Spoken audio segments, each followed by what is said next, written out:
आत्म तत्व हो, रूप रस गंध वर्ण से रहित, भजन से रहित चलते हैं उस कैलाश पर्वत की ओर, जहाँ पर खाइयों से बेष्टित एक बहुत बड़ा स्फटिक मणि के समान स्वच्छ सुंदर प्रसाद महल है।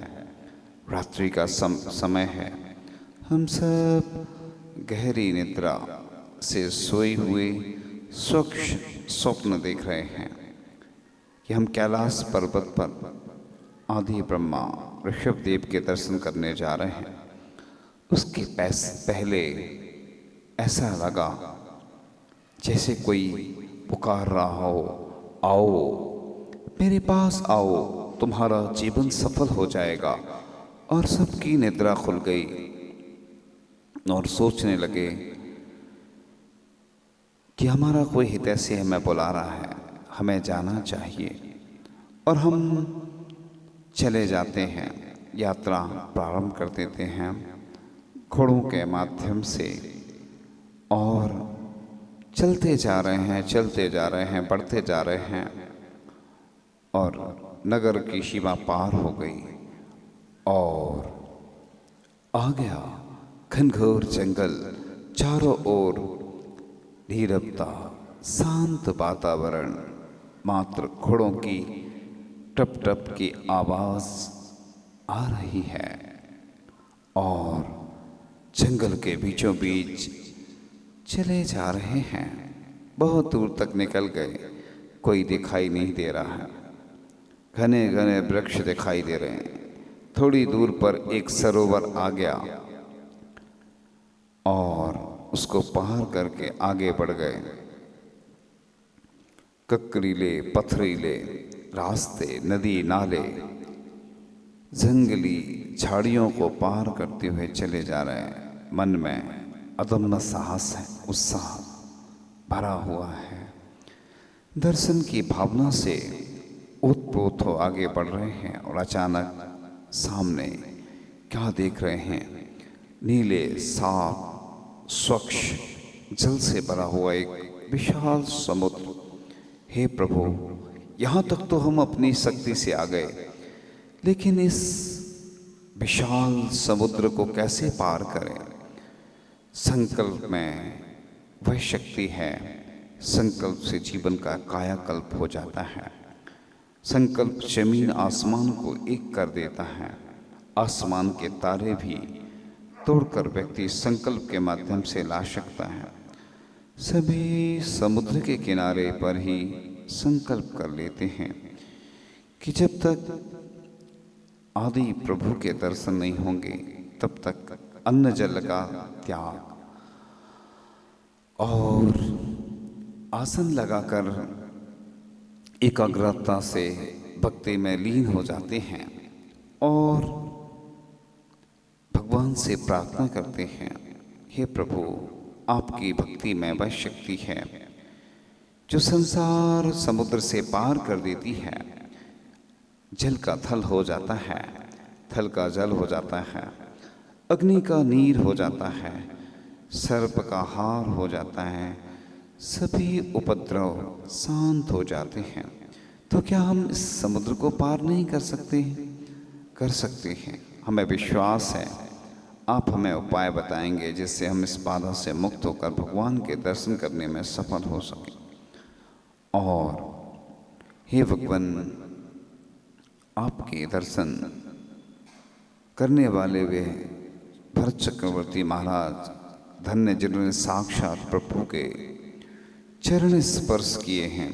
धन्य वे ब्राह्मी शुंदी, जिन्होंने आदि प्रभु के चरणों में जैनेश्वरी दीक्षा ग्रहण की, जीवन सफल बनाया। तो क्या हम आपके दर्शन नहीं कर सकेंगे? मुझे विश्वास है आपके दर्शन अवश्य मिलेंगे। हमें आपके दर्शन करने से कोई नहीं रोक सकेगा। हमने अभी स्वप्न में दर्शन किए थे, लेकिन अब साक्षात दर्शन करने का सौभाग्य प्राप्त होगा जब छोटे छोटे मंदिरों के दर्शन करके हम अत्यंत हर्ष से विभोर होते हैं। तो फिर यहाँ के दर्शन करके मेरा आनंद का ठिकाना नहीं रहेगा, रोम रोम पुलकित हो जाएगा। इतने विशाल पर्वत पर विराजमान आदिनाथ भगवान के दर्शन अद्भुत होंगे, ऐसी महिमा मंडित है। तभी आकाशवाणी होती है, हे दर्शनाभिलाषी भक्त, तेरी मनोकामना अवश्य पूरी होगी। अब तेरी निराशा का अंत और आशा का संचार होने वाला है। धैर्य रखो, दृढ़ता और विश्वास रखो। तभी क्या अतिशय होता है, सभी के अंदर एक अपूर्व शक्ति का संचार हो गया, जिसके प्रभाव से सभी लोग आदि प्रभु का नाम लेकर चलने को तैयार हो गए। ऐसे चल रहे हैं जैसे भूमि पर चल रहे हों। अभूतपूर्व आनंद से सभी बढ़ते हुए चले जा रहे हैं। समुद्र पार कर लिया और थोड़े आगे बढ़ने पर दूर से ही कुछ स्वच्छंद धबलिम आभासी दिखने लगी है। थोड़ी और बढ़ते हैं कि 500 धनुष ऊंची स्वर्णाभा से युक्त सुंदर प्रतिमा दिखने लगी। आदि प्रभु की प्रतिमा देखकर सभी खुशी से झूम उठे। सबकी थकान दूर हो गई, मन में साहस व उत्साह बढ़ गया। ऐसे लगने लगा जैसे अपने अंदर अनंत शक्ति आ गई हो। सभी के मन से उत्सुकता है कि मैं पहले पर्वत पर पहुंचकर आदि प्रभु के दर्शन सबसे पहले कर लूं।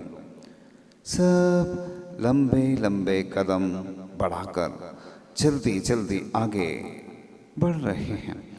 लेकिन हे प्रभु, यह फिर समस्या आ गई। गहरी खाई सामने है, जिसको देखते ही चक्कर आ जाए, लेकिन इसको पार किए बिना हम प्रभु का दर्शन नहीं कर सकते। और सभी वहीं रुक गए, घोड़े पर से उतरकर वहीं बैठ गए और प्रभु का ध्यान करने लगे, प्रार्थना करने लगे। हे प्रभु, कहाँ हो तुम? हमें जल्दी अपने पास बुला लो। हे प्रभु, मुझे शक्ति दो, संबल दो, ताकि मैं आपके चरणों में आ सकूं। हे परम पिता परमात्मा, अब तो रहा नहीं जाता। आपके दर्शन को मन अधीर हो रहा है। कुछ उपाय बताओ, अतिशय दिखलाओ भगवान, जल्दी दर्शन दो। और तभी सबके मन में आत्मविश्वास के साथ अनंत शक्ति का संचार हो जाता है और जय आदिनाथ, जय आदिनाथ की ध्वनि करते हुए छलांग लगाते हैं। छलांग लगाते ही सब उस पार पहुंच गए। सभी के मन में खुशी भर गई। चलो, हमारी मेहनत सफल हुई, अब तो अवश्य प्रभु के दर्शन होंगे। ऐसा विचार कर अपने आप को धन्य धन्य कह रहे हैं। लो, ये आ गया कैलाश पर्वत, जहाँ विराजमान है आदिनाथ भगवान, जिनका विशाल मंदिर बना हुआ है। कितनी प्रतिमा सौम्य मुद्रा वाली है। दर्शन करके हृदय प्रफुल्लित हो गया, मन गदगद हो गया। और भरत चक्रवर्ती द्वारा जहाँ हीरा, पन्ना, मोती, स्वर्ण, रजत, नीलम, मूंगा आदि अनेक धातुओं की प्रतिमा से सहित 72 जिनालय बने हुए हैं। सबने घोड़े नीचे की ओर छोड़ दिए हैं, पैदल ही चढ़ रहे हैं। पर्वत के चारों ओर बर्फ ही बर्फ फैला हुआ है। पूरा पर्वत सफ़ेद ही सफ़ेद दिख रहा है। सब संभल संभल के कदम रख रहे हैं। और ये मोड़ आ गया और ये फिर चढ़ाव आ गया, फिर समतल भूमि आ गई। सभी बड़ी सुगमता से चढ़ रहे हैं। लोग वो दिखने लगे मंदिर। अरे, ये सामने विशाल प्रतिमा, ओहो, ये तो वही आदिनाथ भगवान हैं जो इसी स्थल से मोक्ष गए। धन्य प्रभु, धन्य हमारे भाग्य, जो आज हमें आदि प्रभु की निर्वाण स्थली के दर्शन मिले। हे प्रभु, आपकी जय हो। सभी जन पर्वत पर बने 72 जिनालयों की वंदना कर रहे हैं। ये वो ही जिनालय हैं जहाँ रावण ने शांतिनाथ भगवान के चरणों में बैठकर बीड़ा बजाई थी और प्रभु भक्ति में इतना लीन हो गया था कि अपने शरीर का भी भान नहीं रहा था। जब बीड़ा का तार टूट गया था, अपनी भुजा में से नस निकालकर उसने लगा ली और बीड़ा बजाकर फिर भगवान की भक्ति करने लगा। ऐसी अतिशयकारी प्रतिमाओं के दर्शन करके सब बहुत खुश हो रहे हैं, इतने आनंदित हो रहे हैं कि कोई नीचे आने का नाम ही नहीं ले रहा। हे प्रभु, आज हम धन हो गए, हमारे नेत्र सफल हो गए। धन आज का दिन, धन आज की घड़ी, धन हमारा जीवन। बहुत दिनों की भावना आज पूर्ण हो गई। प्रभु, आपके दर्शन करके हम कृतकृत हो गए और भक्ति स्तुति करते हुए परिक्रमा लगाते जा रहे हैं और बड़े भक्ति भाव से विशुद्धि बढ़ रही है और भगवान को बार बार नमस्कार करते चले जा रहे हैं। विभिन्न प्रकार से स्तुतियाँ पढ़ते चले जा रहे हैं, नृत्य करते हुए भक्ति कर रहे हैं। और भगवान आप का जो नाम स्मरण करता है उस का संसार अर्ध पुद्गल परावर्तन काल शेष रह जाता है।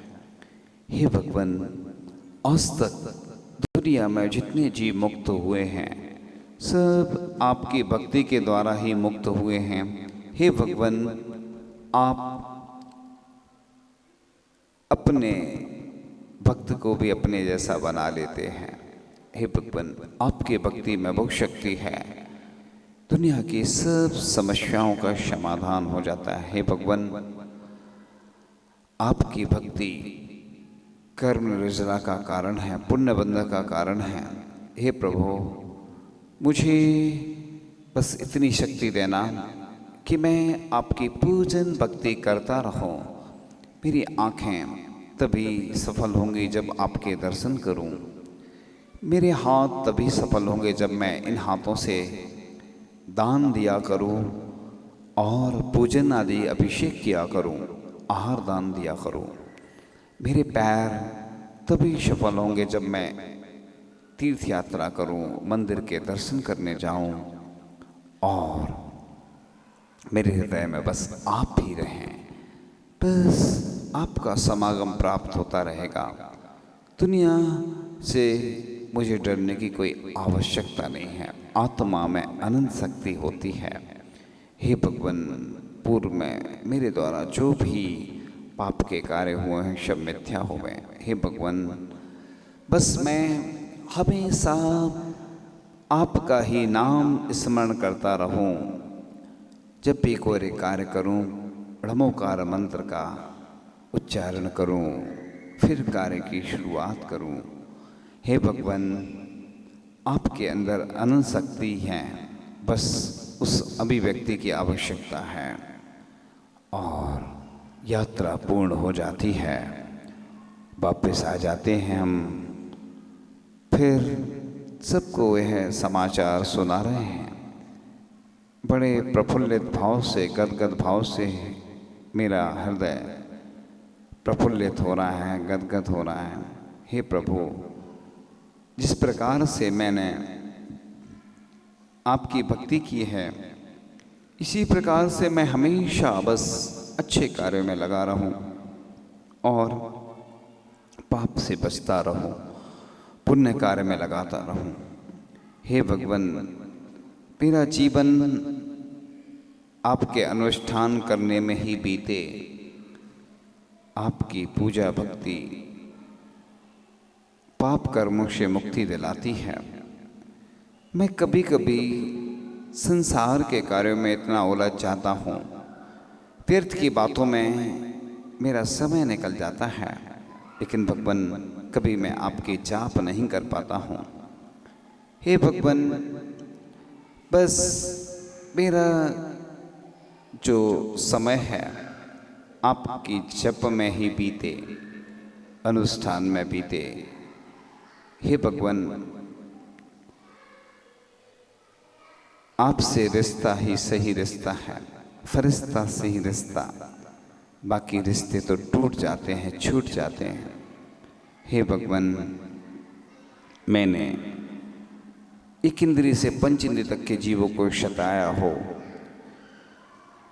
साधुओं की, अच्छे पुरुषों की मैंने निंदा की हो, हे भगवान वह मेरे पाप मिथ्या हो गए।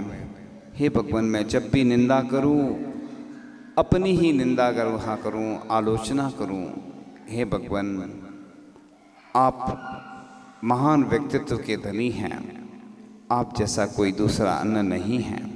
हे भगवान, बस इतनी शक्ति देना, इतना साहस देना कि मैं आपकी भक्ति करूं, उसके साथ उपवास करूं, एकासन करूं।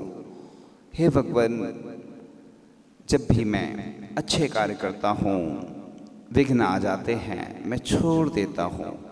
हे भगवान, बस घर मिले जन्म दोबारा, मानव जन्म मिले फिर से यही हों, प्रभु वर इनकी शरण मिले। हे भगवान, बस सच्चे देव सद्गुरु ही मेरे अपने हैं, बाकी तो लोग आते हैं चले जाते हैं। और धीरे धीरे हम वापस आ गए हैं, आंखें खोलते हुए फिर से 3 बार ओम का उच्चारण करके अपने हाथों से अपने मुख का स्पर्श करेंगे। ओम।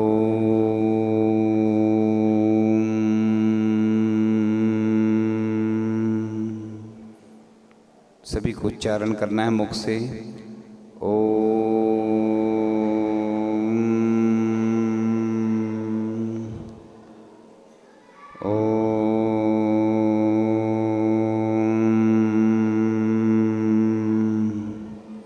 आंखें खोलते हुए 3 बार अपने हाथों से अपने मुख पर स्पर्श करेंगे, उस एनर्जी को ग्रहण करेंगे जो ध्यान के माध्यम से हमारे पूरे शरीर में वह एनर्जी आई है, जिससे 5,68,99,584 रोग ठीक होते हैं, जिससे 72,000 नाड़ियों का शोधन होता है। वैसी ही एनर्जी हमारे अंदर आ रही है। इसी भावना के साथ एक बहुत अच्छा आध्यात्मिक भजन है। भंवरा एक कमल पर बैठा मस्त रहा रस पीने में, सुबह से लेके शाम हो गई ध्यान नहीं रखा मन में, दिन कर ज्यों ही अस्त हुआ तो कमल स्वयं ही बंद हुआ, अंदर बैठा बैठा भंवरा मन ही मन में प्रसन्न हुआ, उसने सोचा हुआ ये अच्छा दिन कर जो अब डूब गया, सारी रात यहाँ बैठा मैं जी भर कर रस पीऊँगा, और भी सोचा बहुत बेचारा सपनों ने पर फैलाए, भूल गया था वो सब कुछ पर सपने सच ना हो पाए, आया एक वहाँ पर हाथी सूंड से तोड़ा पंकज को, काम तमाम हुआ भंवरे का देख न पाया वो कल को, ऐसे ही हम अज्ञानी बन मोह महामद को पीते, भूल स्वयं को जाते हैं हम पर की ख्वाहिश में जीते, अरमानों के महल बनाते मोह के कारण हो मजबूर, चारों गतियों के दुख सहते करते रहते नित ही भूल, जिनके कारण दुख पाता जिनके कारण तू रोता, तेरा कोई नहीं है पगले क्यों कांटों को तू बोता, समय अभी है चेत ले पगले बाद में फिर पछताना है, भंवरे का जो हाल हुआ था फल पैसा क्या पाना है, ना जाने कब कहाँ किसी के जीवन की हो जाए शाम, काल बना ले ग्रास न जाने, फिर ना मिल पाए आराम। काम कोई कल पर मत छोड़ो, आज अभी तुम कर डालो। कल क्या हो किसने देखा है, बात सही ये तुम मानो। जीवन की अब सांझ डलेगी, आत्म कमल हो बंद तेरा। तेरा जीवन मिट जाएगा, लुट जाए तेरा डेरा। भव सागर में घूम रहा हूँ, भव सागर में हूँ भटका। अपने पास बुला लो भगवन, भक्त है कब से द्वार खड़ा। इस प्रकार से यह जो भंवरा था वह एक कमल पर बैठा हुआ था। यह चिंतन है संसारी प्राणी का, किस प्रकार से हम संसार में परिभ्रमण कर देते हो, कब जीवन की शाम हो जाती है और कमल बंद हो जाता है और भंवरा अंदर सोचता है कि मैं जी भर के रस पीऊँगा और मरण को प्राप्त हो जाता है। इसी प्रकार से हमारी भी स्थिति होती है। तो आज का पहला प्रश्न आता है, मेरे सवालों का जवाब दो, दो ना। आता है पहला प्रश्न आपके सामने, आदिनाथ भगवान कहाँ से मोक्ष पधारे थे? बहुत सारे लोगों को मालूम है। माइक सबसे आगे माइक सामने। दूसरा प्रश्न, जो प्रतिमा की अवगाहना बताई थी कितनी धनुष की थी?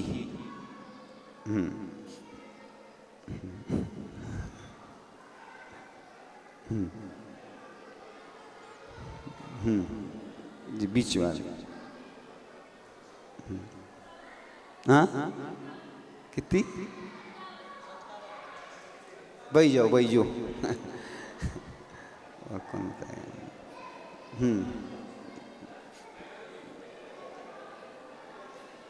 हाँ 500 धनुष की अवगाहना थी, उत्तर बिल्कुल सही है। हाँ माइक वो वाला दे दिया करो ना, कॉर्डलेस। तीसरा प्रश्न आता है, नमोस्तु महाराज। घोड़े पर बैठकर गए थे, उत्तर बिल्कुल सही है। तो ताली तो अच्छे से बजा दिया करो, पुरस्कार यही है। तो चौथा प्रश्न आता है अब आपके सामने। चौथा प्रश्न,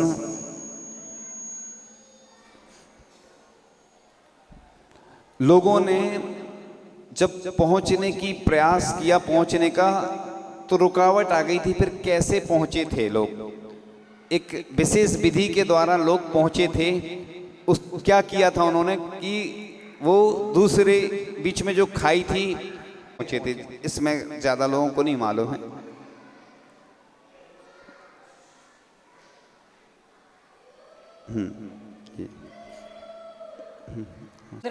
पर नहीं पहुंच पा रहे थे तो समुद्र के किनारे बैठ गए और भगवान से भक्ति करने लगे कि अब हम तो दर्शन करके ही जाएंगे, आपकी ऐसे नहीं लौटेंगे वापस। उनकी श्रद्धा पूरी भगवान के प्रति थी, इसलिए वो पहुंच पाए उस अटूट श्रद्धा से।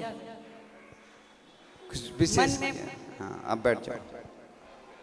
हाँ वो बताएं, वो बता रहे, वो उधर उधर नहीं, वो पीछे पीछे पीछे। आदिनाथ भगवान का जयकारा लगा के छलांग लगाई थी। छलांग लगाई थी? आदिनाथ भगवान का जयकारा। हाँ छलांग लगाकर उस ओर पहुंच गए थे, उत्तर बिल्कुल सही है। कितने हो गए प्रश्न? 4। पांचवा प्रश्न आता है अब आपके सामने।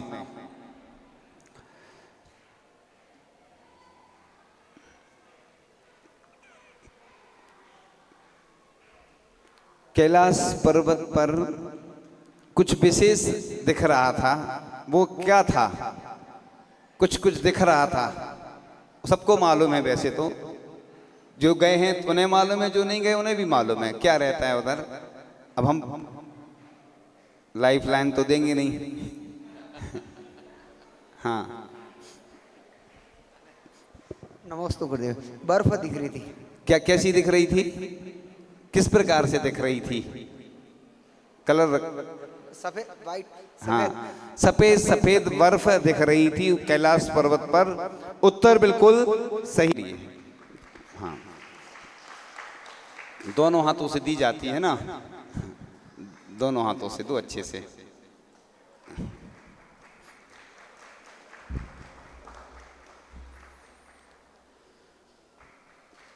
चलो